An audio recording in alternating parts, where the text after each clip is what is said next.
Hey friends, I am going to give you a video, but first I need to show you these jeans that remind me of Danny from Bly Manor, and I think I want to be her for Halloween because I kind of resemble her in a little way, and I like how she dresses. That's why I bought the jeans tonight, and I need to show somebody, so I'm showing you. Look at them.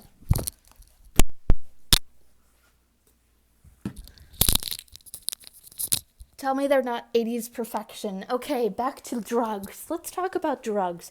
Because, you heard about the warnings, like some man coming up to you and saying, "Hey kid, you want to buy this drug?" Yeah.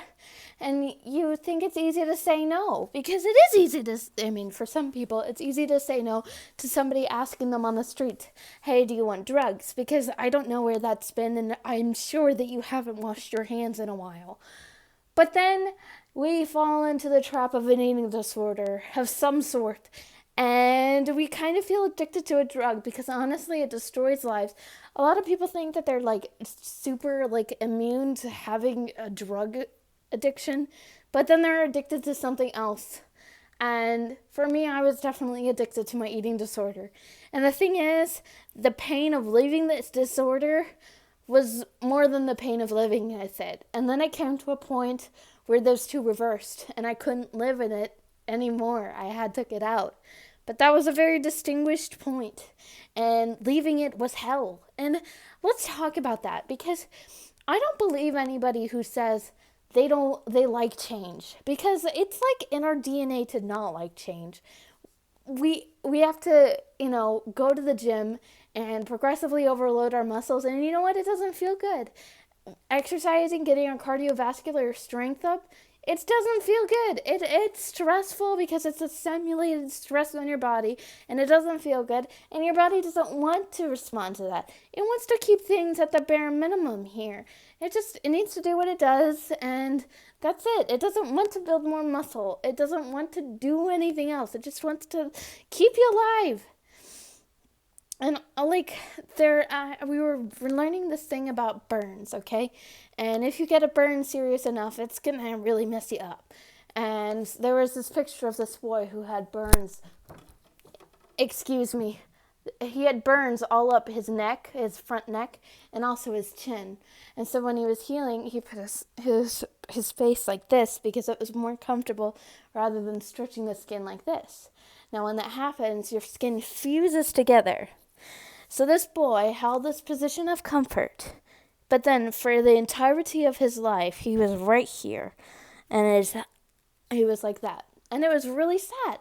But the thing is, that boy wasn't dumb. That boy was trying to prevent pain, because the pain of holding his neck up here to heal was too much, so he brought it here.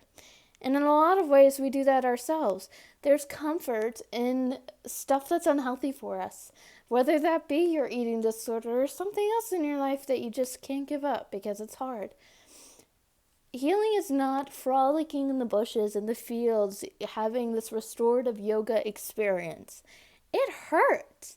It's not comfortable. Change is terrible. It's hard.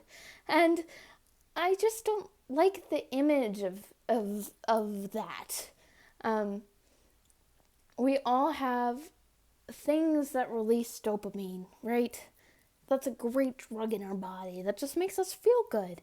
And for us, for people with anorexia, it's starving ourselves. Or for people with bulimia, I haven't looked into that exactly, but the binge purge cycle is obviously addicting. So we're all vulnerable in some way. And I think that addictions are far more common if it's an unhealthy reliance on a source of dopamine. I'm not really sure what this is to say, but I think that recovery sometimes feels wrong. It feels uncomfortable to give into extreme hunger and to be hurting.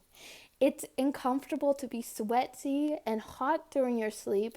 It's uncomfortable to deal with the weight gain of a new body. But healing is hurting. Healing is not fun all the time. Even if it's not from an eating disorder, if it's from a burn, if it's from a knee replacement, you need to work that range of motion. And honey, it does not feel good. So I think that we need to be comfortable with the discomfort. There's something to it about wallowing in healing. Something about accepting that it is painful, but that the result is good. And so maybe when you were thinking about, am I doing the right thing because this hurts a lot for healing, think of that boy with the burn, maybe, if that is helpful to you. Think of him right here, where the rest of his life stuck. And he needed to go up, even though it hurt like hell. So, for those of you suffering right now, it's not supposed to be painful to live, but it is supposed to be painful to heal. I hope that makes sense, and I hope you guys are doing okay. I'll see you later.